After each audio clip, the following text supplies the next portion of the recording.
Hello and welcome to another episode on Football Talk Podcast. My name is Ozzie and I'm your host for today's show.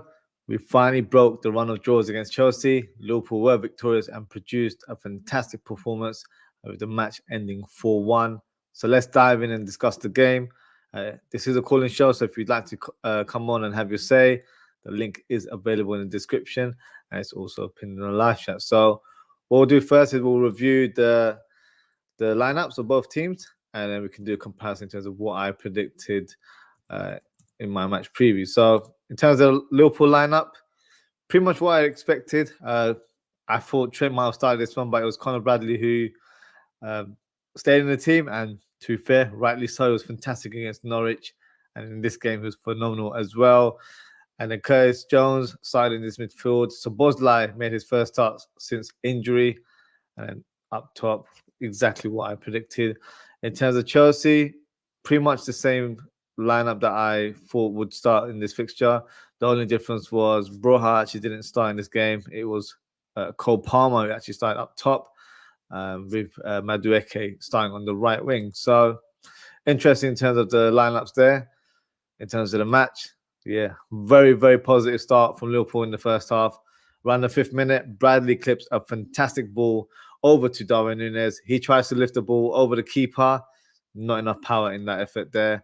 The following minute, Chelsea have a shout for a penalty as Gallagher drives into the box but falls to the ground from Van Dijk's challenge. No penalty awarded. In my opinion, debatable, but the right decision. There was a slight touch from Van Dijk's standing leg, but in my opinion, Gallagher was more or less looking for that foul rather than Van Dijk actually attempting to make a challenge there. So for me, that was the right decision from VAR there. 8th minute, Darwin Núñez has a shot towards goal, hits it with pure power, but unfortunately clips the top of the bar. Lovely through ball from McAllister there. 11th minute, so Bosley hits a fantastic free kick into the danger zone. Jota leaps in the air, tries to flick the ball behind towards the target, just goes wide. 13th minute, Darwin Núñez has another shot from distance. This time it goes wide. Look, he's definitely in the mood in this fixture. Had a lot of chances, which we'll discuss as we go on. But he's getting to the right positions and hoping he converts one, but obviously he didn't do it in the end.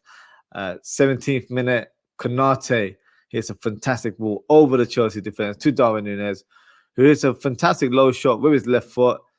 Great save by Petrovic, who clips the ball onto the post. 20th minute, Bradley hits a cross from deep, finds Diaz in the 6-yard box, but his header goes wide. 22nd minute, now this is where the flurry of goals begin. Liverpool break the deadlock, and for me, fully deserved. We were the team that were pretty much attacking throughout the game. Chelsea didn't really have a foot in our final third. Jota drives with the ball from a central position, does the Iniesta skill, goes in between two centre-back and hits a left-footed shot into the back of the net. Great goal from Diogo.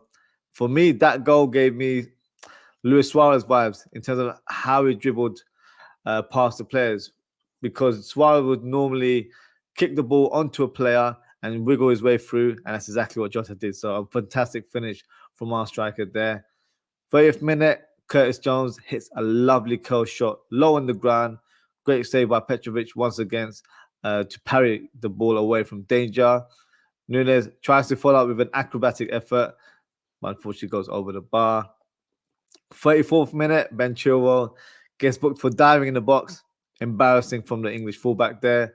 But then a minute later, he drops to the ground once again as he's challenged by Bradley.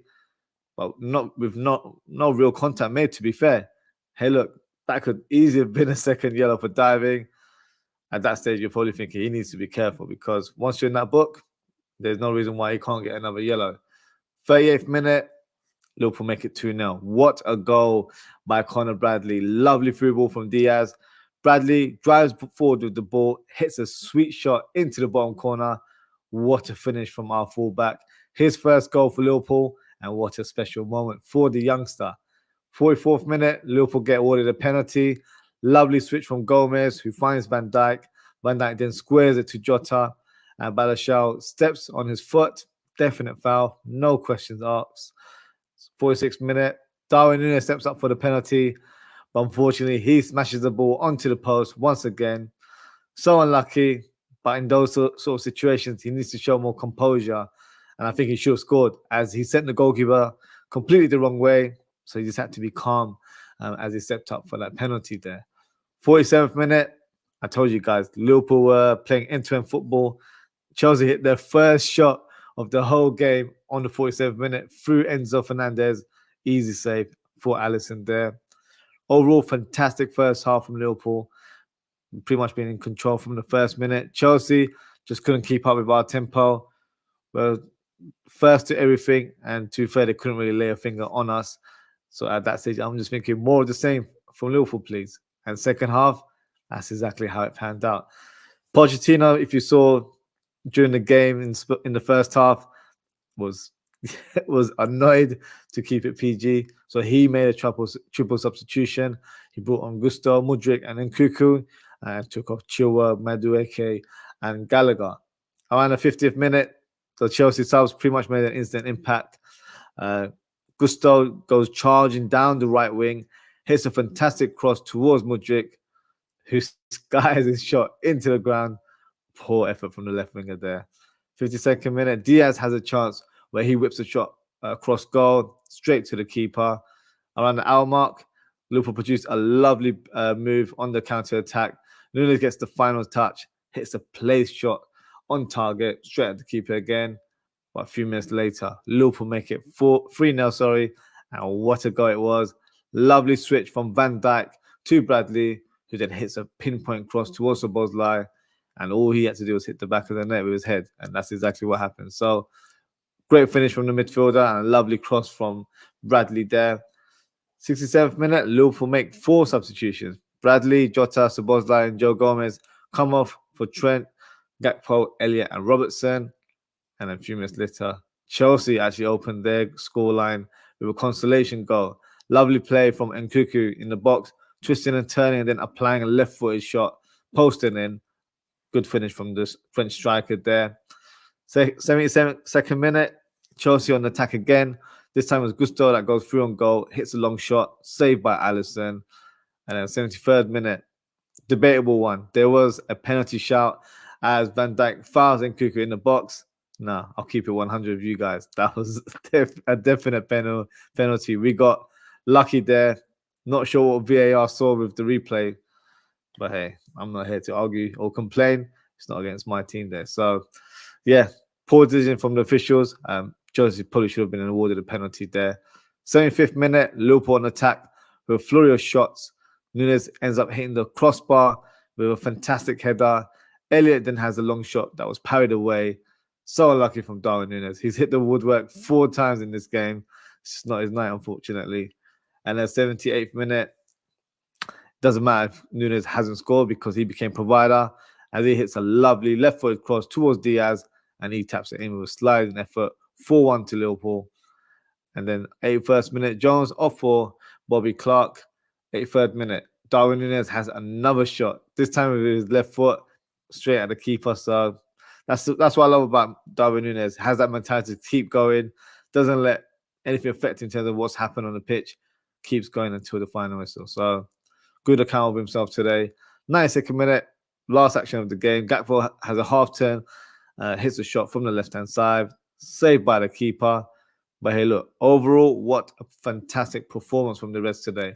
We were relentless throughout the game, never gave up, played with such intensity. The complete performance against the Blues was still top of the league, 5 points clear. Got a tough game against Arsenal on Sunday. So look, we go again. The quest for the quad continues. And yeah, very, very happy with the performance today. So let's do the player ratings today. Drop a comment with your ratings if you're watching live as well. But before I just check through some of the comments. That says, bless up Ozzie. I know someone who's after a guest for Arsenal preview. Drop me a DM. Let me know who they are. Yeah, if it fits my schedule, I'll definitely jump on the show. But yeah, drop a DM. Let me know the details. Jay Kismet says, bless bro. You'll never walk alone. Bless up to you as well, Jay Kismet. And then bless up. Send the link to Frankie. So that's just a conversation that these guys are having amongst each other. So let's do the player rating. So let me share the graphics with you guys, and then we can go through the team together. So here we go.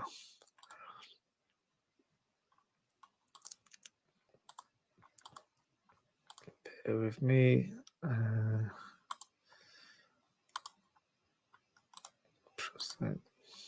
Okay. So as you can see, I haven't actually filled in the team, so I'll do it as we are live on air right now. So Liverpool versus Chelsea.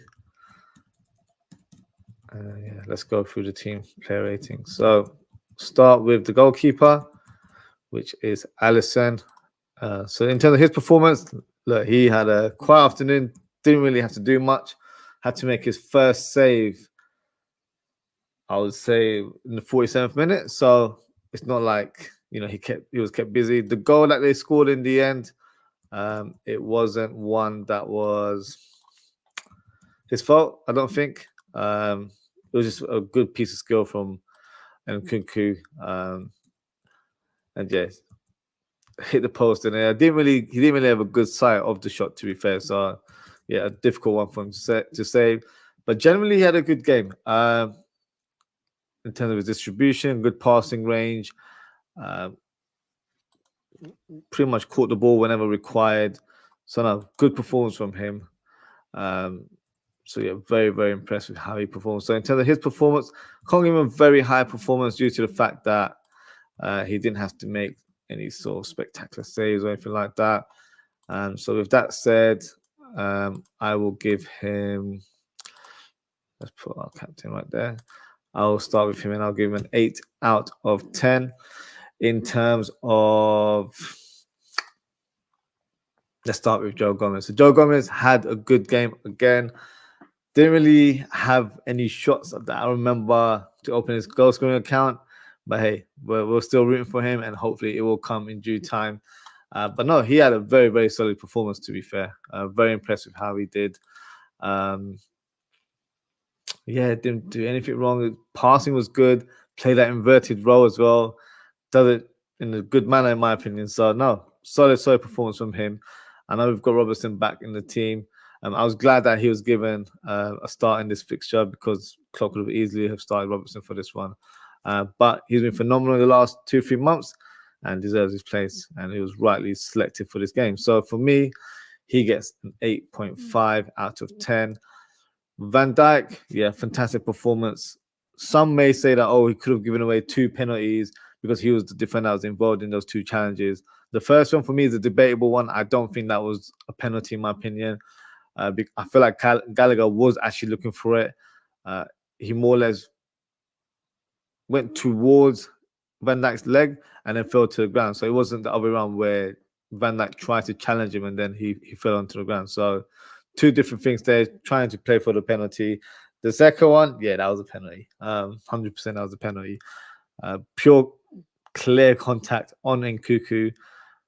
Not sure why it wasn't given, but hey, we spoke about VAR enough because we've not had a lot of decisions for us.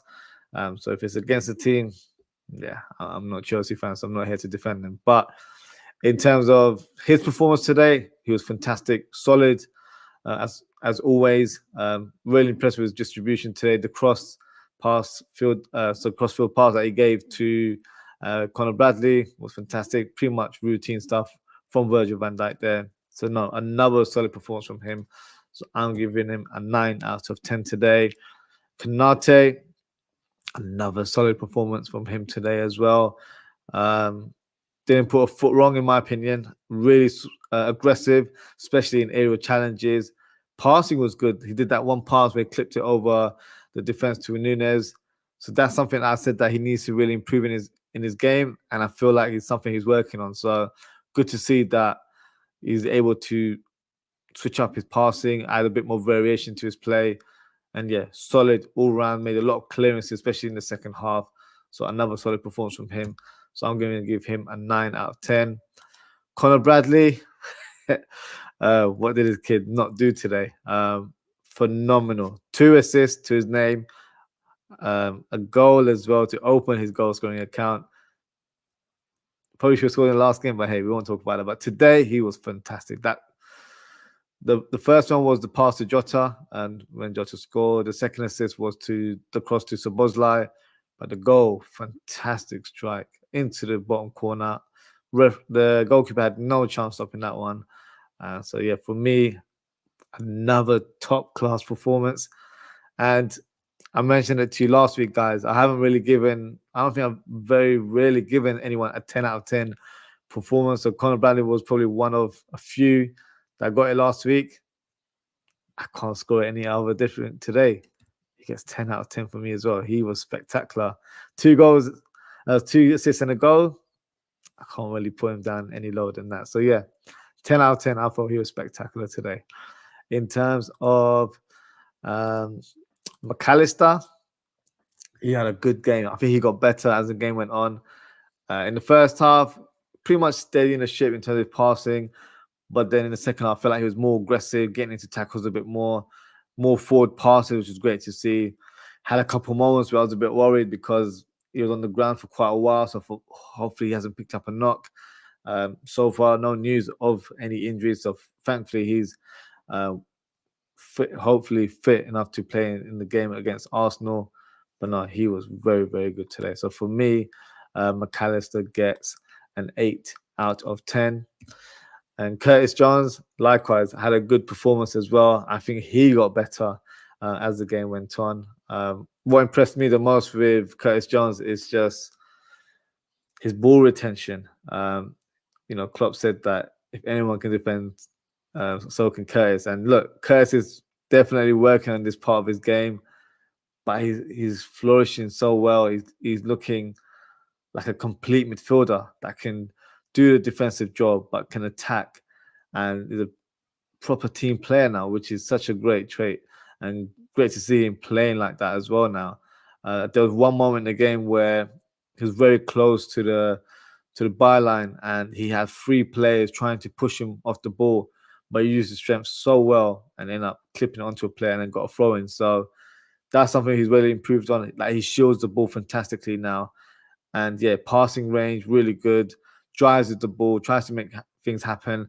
Almost got hit a lovely low shot that was parried away by the keeper. Any other keeper or any other game that might have gone in. So very, very solid performance from him. For me, he gets an 8 out of 10. So Szoboszlai, good return from him. In terms of his open play, I thought he was really good. Good passing around the pitch. The only download for me was his set pieces where the corners weren't beating the first man. The free kicks is normally really a lot better than what he showed today. He had a couple of chances. Got the goal as well, which is a great return for him. But yeah, I thought he was really, really good. So I'm going to give him an 8.5 out of 10. Let me just add the remaining strikers. So we've got Jota, we've got Darwin Núñez, and we've got Diaz. So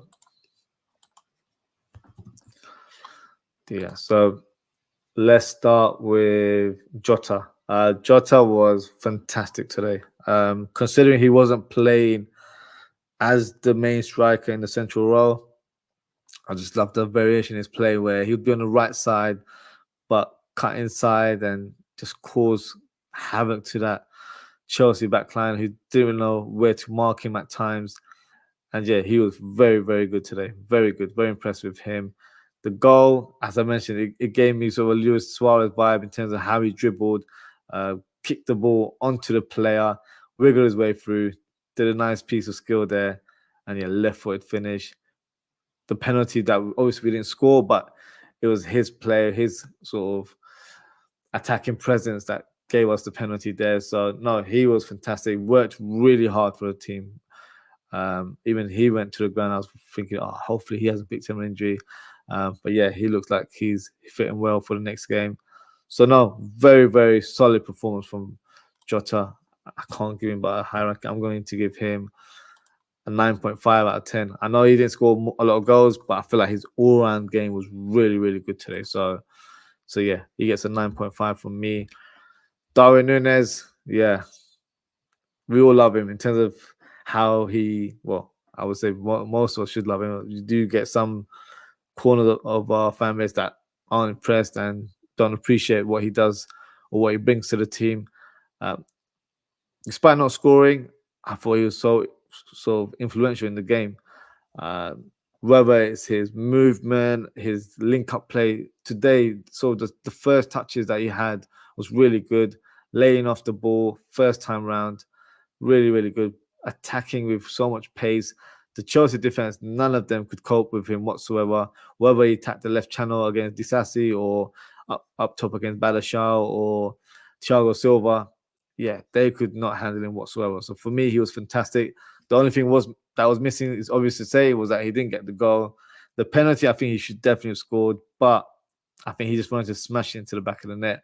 That's a game, part of his game he really needs to work on in terms of having a bit more composure in certain games. Use your power, of course, but I don't know, just be a bit more calculating in terms of how you finish. In those sort of situations, you don't really need to smash it into the back of the net. The kind of shots where you need to smash it is more instinctive shots that you get in the 6-yard box.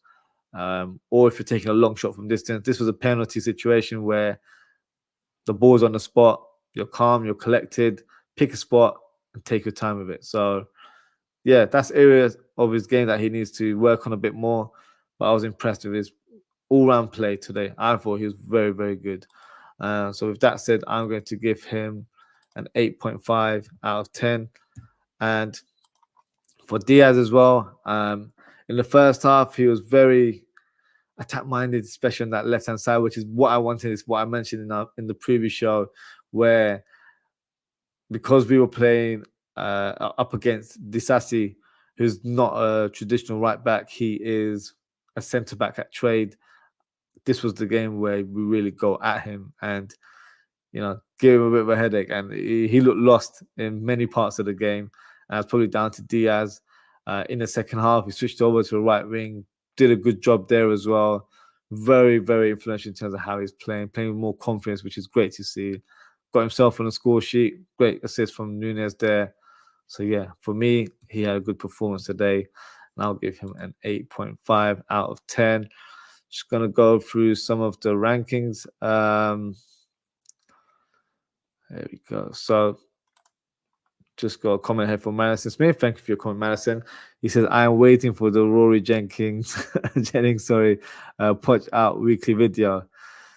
Yeah, that's his viewpoint. That's his viewpoint. But yeah, I wouldn't say Poch Out.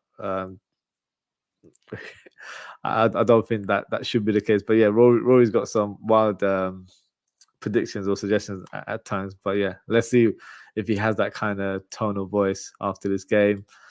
And then let's just go through some of the other comments. So Jake Kisman is giving Allison a 7, not much to do.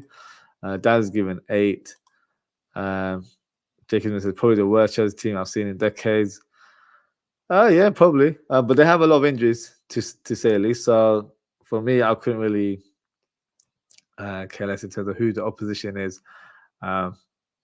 Because we probably faced teams that weren't as strong in the last 7 games. So for us, it was important to go past that hurdle as we've been drawing a lot of games against Chelsea and, get that win in the end. And that's exactly what happened today. So yeah, probably was one of the worst Chelsea teams, but hey, we've got the win. That's the main thing for Liverpool right now. And then Daza said 9 for Bradley. Jake Kisman said 9 as well. Konate 8. So I feel like my rankings are maybe I'm a bit too excited in terms of the victory today. You guys have ranked them a bit lower, but fair enough. Daza said 8 for Gomez.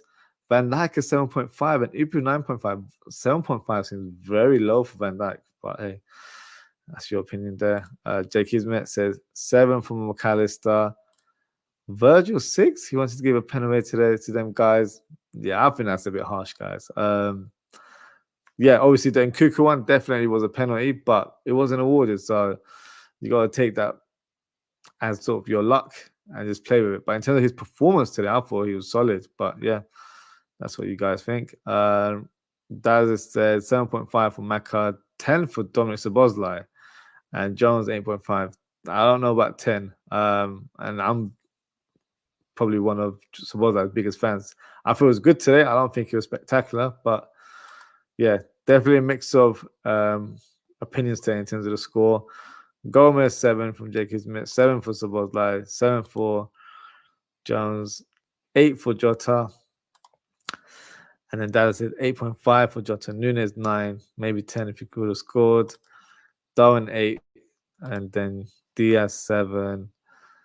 And Daz is given 9.5 for Diaz. So yeah, definitely a mixed bag in terms of our score today. But yeah, drop a comment, let me know. Even if you guys are watching this on replay, drop a comment, let me know your scores or your ratings of the Liverpool team there. So what I'll do now, I'll quickly review the subs, and then if you have any callers, we'll bring them on stage. So let's go with who came on. So Trent came on for Bradley. So I'll take Bradley off. Well, actually, before I do that, just so it's on record, I haven't announced my man of the match. And our man of the match obviously goes to Bradley, who got 10 out of 10 for me. I thought it was very, very good today. So yeah, let me know who your match of the match. Man of the match was. I'm sure a lot of people would say Bradley, but there were some other standout. You know, Daz thinks Dominic Szoboszlai was 10 out of 10 today, so that's probably his man of the match. But yeah, drop a comment and let me know what you guys think. So what we'll do, we'll bring on the subs. So Trent came on for Bradley. Who else came on? Jota came off, and then who came on? Gakpo came on. So we put on Gakpo. And then we had Szoboszlai coming off for Elliot. So Elliot here. And then we've got Joe Gomez off, and Robertson came on. And then we had Bobby Clark. There you go. So in terms of the shape, just you need to swap these two guys.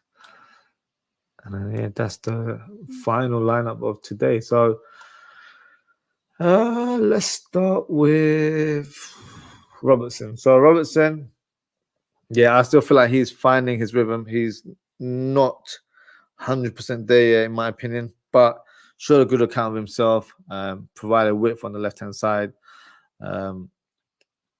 Yeah, good movement with Diaz, charging down that left wing, applied a couple crosses as well. So no, for me, he had a solid performance today. So I'll give him a 7 out of 10. Obviously, he didn't have too much game time. I feel like when he came on, he did do a decent job. Trent, for me, came on, showed his passing range. There was that one pass he gave to Darwin Núñez, lovely through ball, and Darwin Núñez just couldn't get his foot around the ball and shoot on target. So, yeah, unlucky with that one. So in terms of his performance today, I'll give it a 7.5 out of 10. And then we've got Bobby Clark, who pretty much came on for like the last 5-10 minutes. So I'm just going to give him a 6 out of 10. And then Elliot, for me, had a good performance when he came on. Had a shot, I remember, from long distance.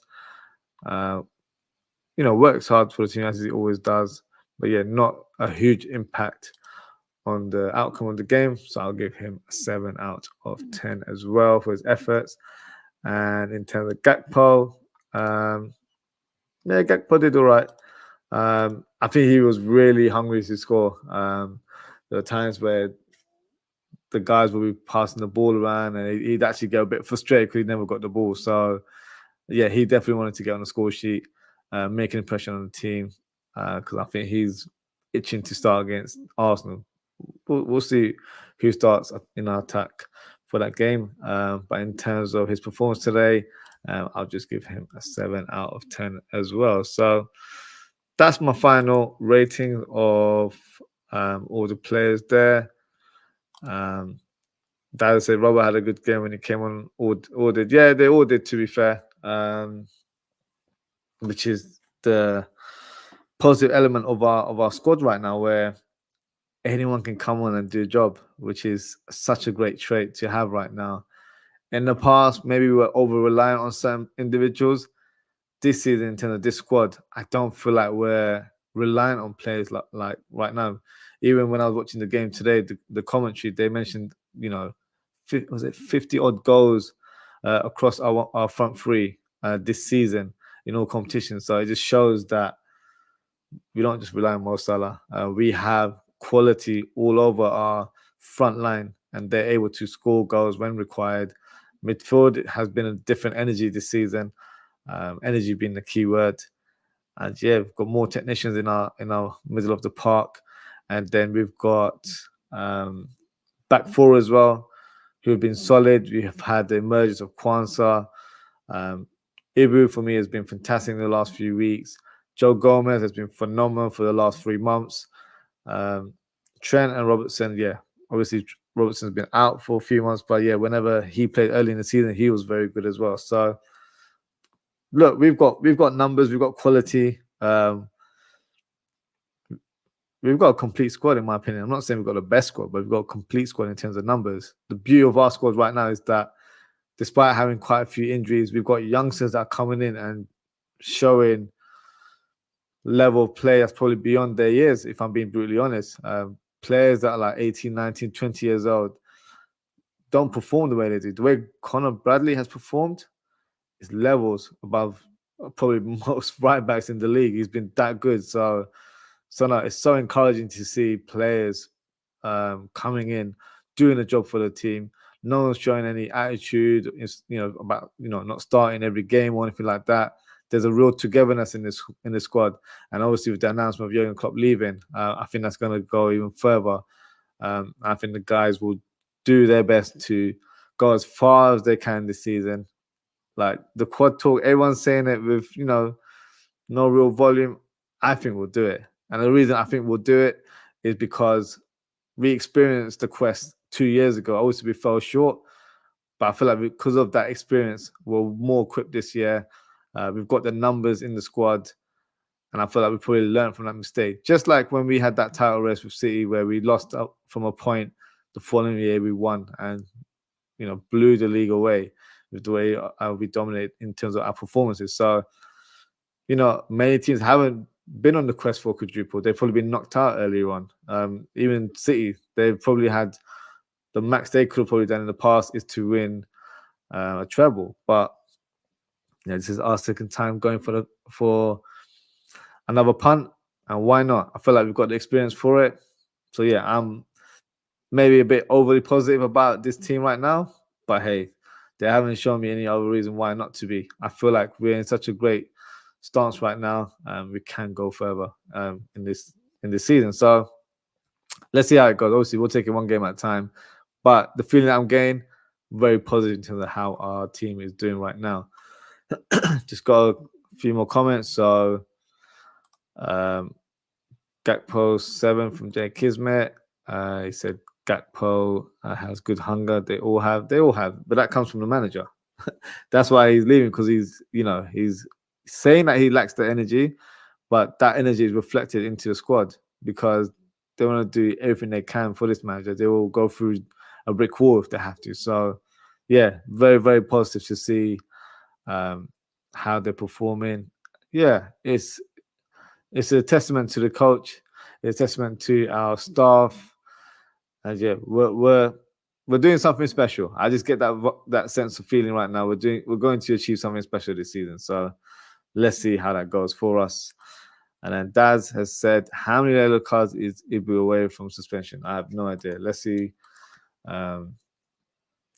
Canate cards. I don't think he's acquired that many yellow cards to be away from suspension. Let me just have a look. So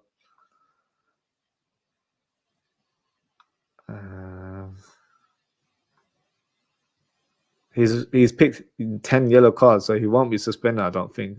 I think he was supposed to be, but yeah, I don't know, to be honest with you. But yeah, no idea in terms of if he's going to get suspended next. But yeah, 10 at the minute it says 10. on the Premier League website. So yeah, let's see how that goes. Got a call in the back, so I'll get him on, and then yeah, we can wrap up the show for today. So, Jay Kismet, how you doing? All good, bro. How you doing? Yeah, not too bad. Yeah, floor is yours. What would you like to say? No, I was just saying that it was 3 points, all good, and happy to see that young lad scoring, making goals, and getting in the team. Did you see how Trent, when he got substituted for Trent, did you see Trent's face? Yeah, He was like, "Bro, you're trying to take my place in the team." yeah. The So, crowd were with him. The crowd was yeah, so much for Conor Bradley. they were singing his name, weren't they?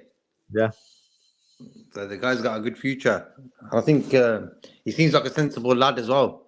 And I think it will yeah, give the opportunity for Trent to actually get into that midfield now. Because we've got Gomez and Bradley at right back. Trent can be a yeah. midfielder now if he wants to, you know? You know what? That's funny. That's exactly what I was thinking during the game because that's always been the question: who can come in and be a right back? We don't probably, Conor Bradley's probably saving us a few bob in terms of our investment for the summer because he's shown us like he's done it. He's done it against Chelsea, did it against Arsenal. Like he's shown levels that he is more than ready to play at this level of the Premier League or football in general. So for me, yeah, definitely. If he continues his form going forward, why not? He definitely has a stake in terms of claiming that right back spot. But even if he doesn't, he's a fantastic option to have from the sides because I feel like Trent is definitely one of those players in the past we've been very over reliant on because the creativity comes from him. So whenever he's not played, we've kind of lacked that edge. But then Joe Gomez showed as well that he can do a decent job in that right side. And then now you've got Conor Bradley, who's just as good, probably even better, more from an attacking point of view. So look, obviously we don't know the future in terms of who the next manager will be, but what I can say is you've got great options there where maybe, like you said, maybe Trent does become that permanent midfielder and allows Conor Bradley to flourish. So look, it's an interesting prospect.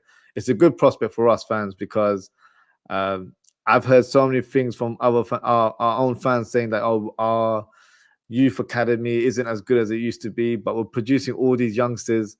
It's a credit to how we are as a club. So no, Conor Bradley for me has done fantastic so far, and yeah, long may it continue because he will be very important. Even with Trent back in the team or in the squad, he will still be very important in our quest for trying to take as many trophies we can this season. Yep. And the thing is with Bradley is we always think, oh, if we do get another right back in, will he be as good as Trent attacking? This guy does. This guy is. Yeah, He's getting assists. I can't even believe he don't look. For me, when you look at him, he don't look like a top footballer. This Bradley lad, but he's getting assists. He got a goal today, and I'm thinking, yo, what else can he do?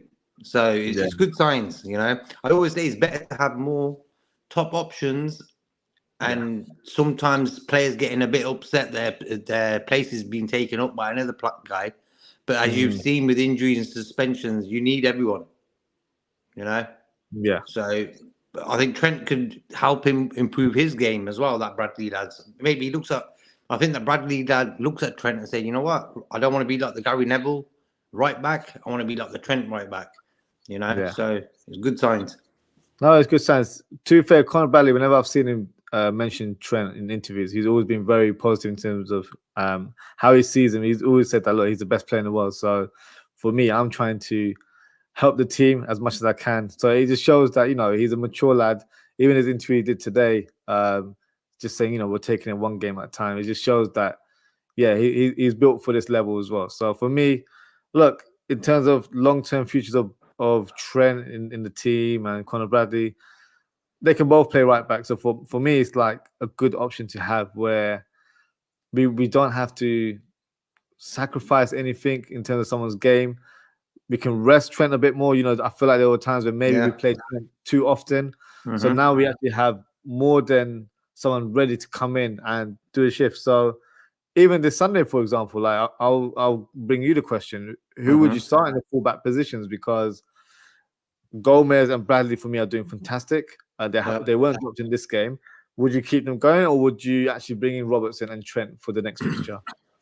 I would keep it going keep it as it is, because I feel instead of rushing Trent back, he just come back from an injury and stuff. I feel it's better that he comes in slowly. I think Bradley's doing a job that we can say, you know what, we can do that. We can leave Trent on the side, let him rest, and come in.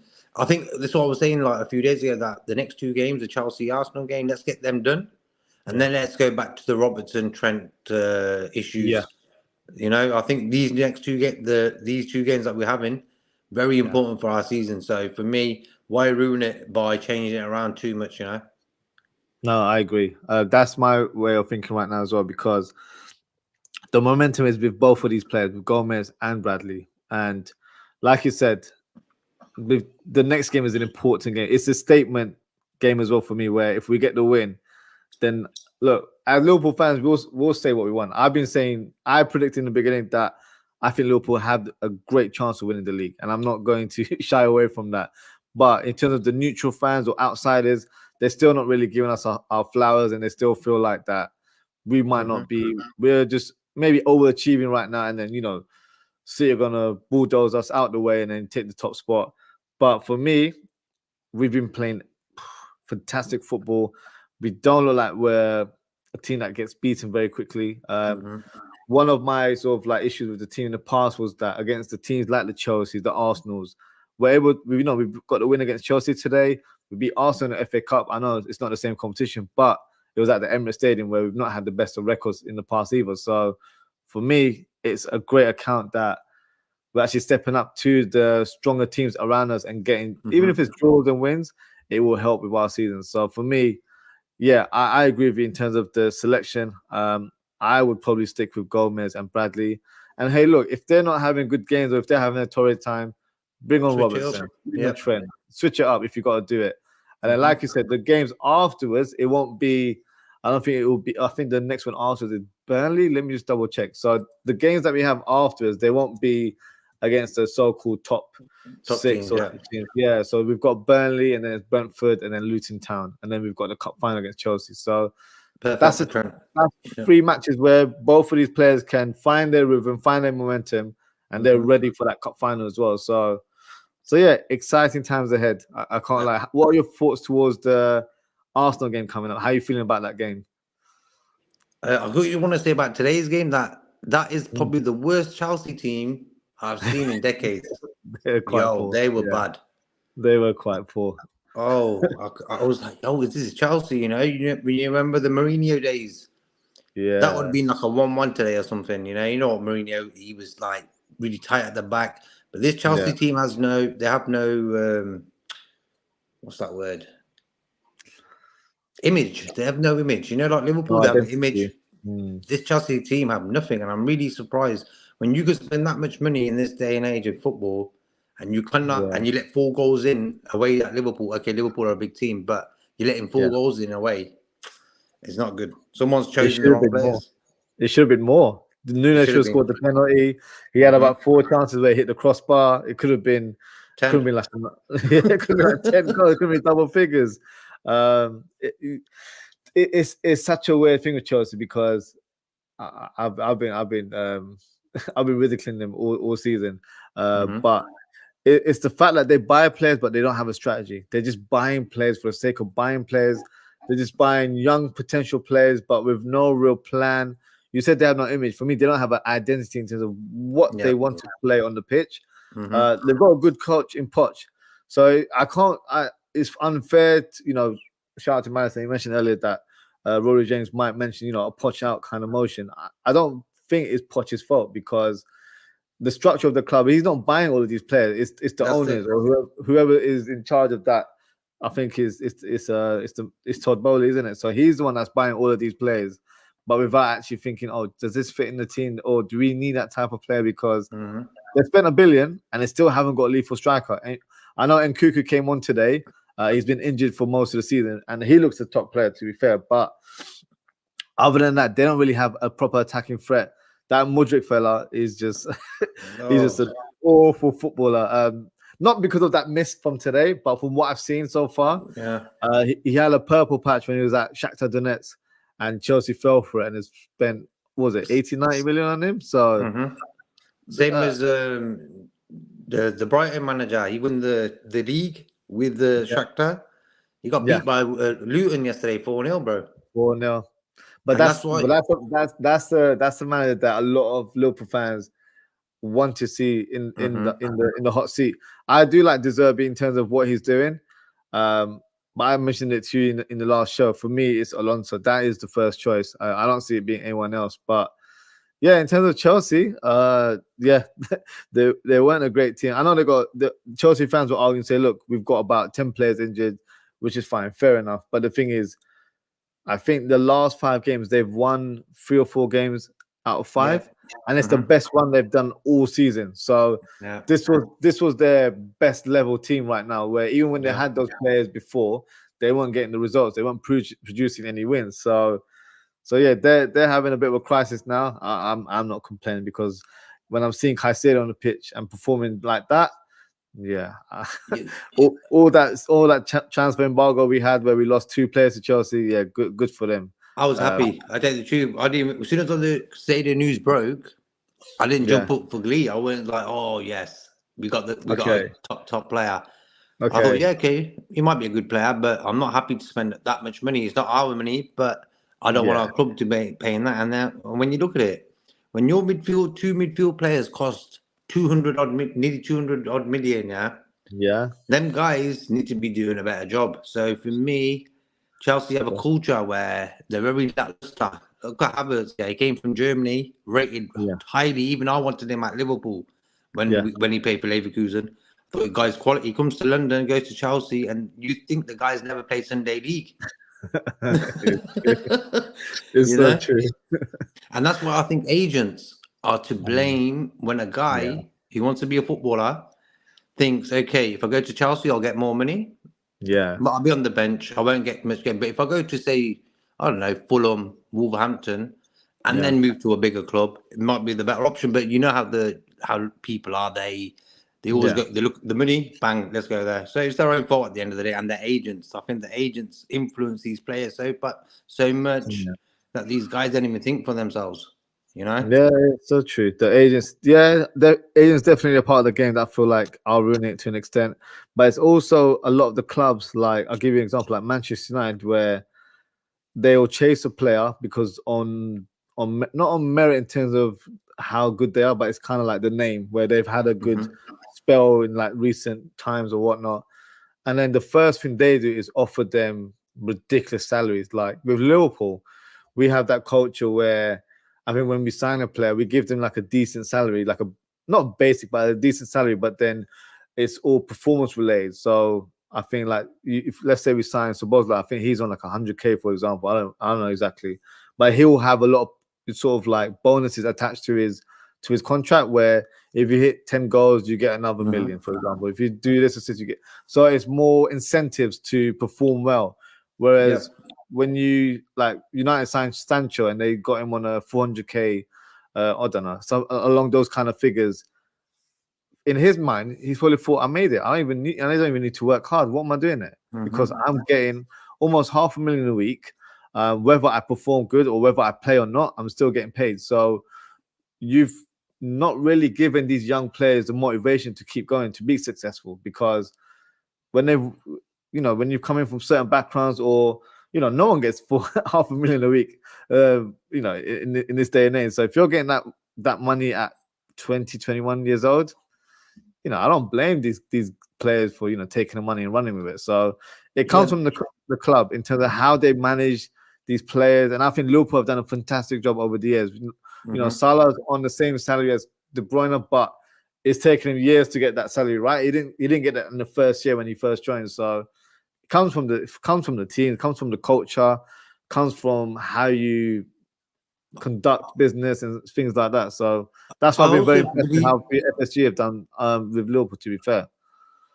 But when you look at the whole equation, you have to understand that the parents are to blame as well. When your kid's saying, look, Mom, Chelsea offering me 60,000, Brentford are offering me 15,000. Go to Chelsea. And it's the parents' fault. And it's 100%. As simple as that. And I think if you want your son or daughter now to have a good football career, you've got to make wise choices.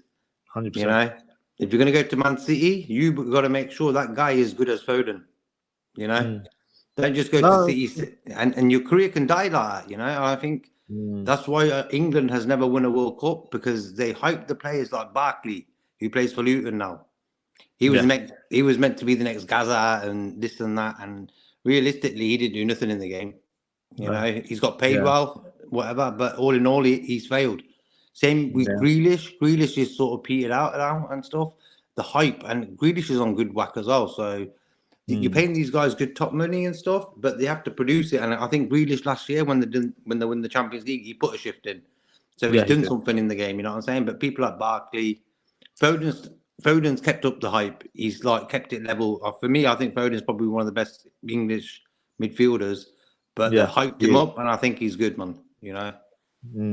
I think a good example of you saying in terms of like parents are responsible for their son or daughter's success is Jude Bellingham, where his parents were very smart in terms of making sure that he's taking up the right steps in his career. So United were very strongly linked with him, but they felt like United wasn't the right club for him at the time because they couldn't guarantee him game time. So they were like, look, why don't you go to Dortmund, develop yourself there, and let's see how it goes. And then look, then he got, obviously we had a lot of strong interest in Bellingham.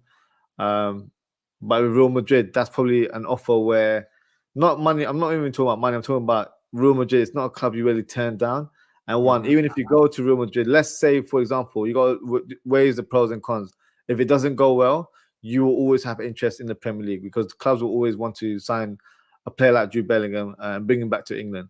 And if it does go well, you can be a Real Madrid legend. So that's where the parents have actually analyzed the situation and thought, you know what, this is the right move for their son. And look, even the other young kid that they have, Joby Bellingham, he's at Sunderland right now, developing in the Championship. So obviously he'll probably get that move in the future in the Premier League or maybe abroad as well. So he went to Sunderland, He went to Sunderland. So so he's there right now. I think he's doing decent in the Championship. So you know, it's making the right decisions for your son, you know, or your daughter. That's the thing. Like, I'm happy that, like, when Sancho went to Germany, I thought he shouldn't choose Man United if he wants to. Because in Germany, everyone was saying like he's real good and stuff. So how can a guy who was so good in 1 year, within 2 years, be bottom of the tree, not even getting a game for Man United? And Man United are not really top of the league, are they? They're, you know, so. That's how football changes. You got to make right decisions on that journey. Yeah, I mean, I think that United was the worst club you could have joined. Exactly. The culture there is just there isn't one, to be honest with you.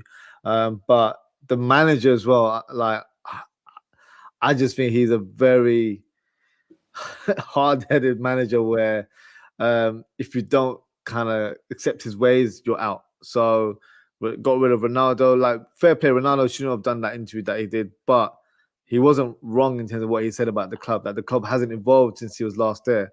So he was only trying to say things to make sort of the club better, you know, put them in the right direction. He joined the worst club. Obviously, the salary was nice for him, so that's probably why he accepted. But that team is a broken team right now. They don't have a structure. They don't have an identity. They don't even have a strategy in terms of what they're doing going forward. From what I know, they don't even have a director of football right now. So I think there was links with Liverpool at the time with Sancho, and I thought Sancho would actually do a great job for us. And I think we were actually not negotiating, but we did show interest. But I think, you know, money talks in this day and age. But hey, it is what it is, I guess, with that said. But yes, let me know your thoughts in terms of the Arsenal game. How are you feeling about that game coming up on Sunday? Very confident. I think I want to leave there without losing. So for me, I think I want the win. I think we might even get the win, but it just depends. I've seen Arsenal play last night. They look good in where they just get the ball, pass it on, get the ball. You got a man mark Odegaard. They won't take. He controls the game for them heavily. So for me, Jones's mission within that game, McAllister, is stop Odegaard getting the ball. But I'm very confident going into that game, and I think, as we were saying about Trent and Robertson, a bit too early for me, them two. Yeah. Keep it with Bradley. Bradley's on fire now. Keep him going. Gomez doing a job. So, and the midfield, I'll probably go with the same what we had today. Agreed. Yeah. You know, I think I that think team they're what we looking had good. today probably just start the whole team again, same again. Same again. Yeah, I agree. Exactly. I think that is our strongest outfit right now. Yeah, so Bozai did a good job. Yeah, I think he'll get better with more games as well. So no, lots to look forward to. Jay Kismet, thank you for coming on the show. I'm Nice sure we'll one, be bro. speaking very soon. And yeah, take care. Take care, bro. You too. So just before we go, just got a few comments here from Dan. He says sometimes the media lies. They really don't get the exact pay. It's a media stunt sometimes. Same with Mason Greenwood. Yeah, I probably don't want to talk about Greenwood, to be honest with you. Do you guys think Greenwood can play back in England? No. I don't think so, to be honest. In terms of his reputation, yeah, it's still a bit sketchy in terms of selecting a player like that, because when you play for England, you're representing certain values that comes with wearing that shirt. I don't think the public are forgiving. You know, obviously he's not been found guilty for whatever happened, but we've all seen the images and videos and stuff like that. So no, I don't think anytime soon. In the future, you never know in football, but at this stance, I would say no. I don't think he has a chance to play back into the England team. And that's a wrap up for today, guys. So thank you to everyone for tuning in. Thank you to Daz, Jay Kismet, and Dan with the comments there. Appreciate your contribution. If you haven't already, please don't forget to like, comment, share, and subscribe. In terms of upcoming content, so we'll be doing a preview show tomorrow. So I'll be joined by a special guest. The show will be starting around 10 p.m. So first thing to do, hit that notification bell. Then you'll be notified when we go live. Yeah, follow me on social media for all the latest updates. So you can follow me at Ozzie FTP on Twitter /X, or you can follow me at Ozzie.ftp on Instagram, Threads, and TikTok. And in terms of more content coming up, we'll be doing a match reaction this Sunday between the Arsenal and Liverpool game. And yeah, that show will probably be in the evening. I know the match is around 4:30 UK time, so I think I'll be doing the match reaction at 10 p.m., which is normally my slot for my shows. So yeah, if you're new to the channel, all my match reaction shows are calling shows, so it's a floor for you guys to come on, have your say. So yeah, we'll be back again on Sunday for that. I'm just going to check some few more comments here, and that's it. Ozzie, I sent you the guy's link on XDM. Appreciate that. I'll have a look after the show. And then Dan said Jamaica's calling him, so that's in regards to Greenwood. If that is the case, then yeah, Jamaica might be the route for him. Yeah, obviously Jamaica have some good youngsters over there as well, so it might be a good route for him to play some international football. I'm not sure how he's doing in his loan spell actually, so that's one for me to look out for. But yeah, in terms of England foot, I don't expect him to be selected anytime soon. And you've asked me, am I a Liverpool fan? Yep, so I am a Liverpool fan. My content is more Premier League. So I do talk about all the teams, but yeah, I do a lot of Liverpool content during the week as well. And it's Ozzie. So yeah, that's just Dad's. I think responding to Dan there. So yeah, as always, guys, take care, stay safe, and I hope to see you all tomorrow evening for the match preview of the Arsenal and Liverpool game. So, yep, until next time, take care. Speak to you all very soon. Goodbye.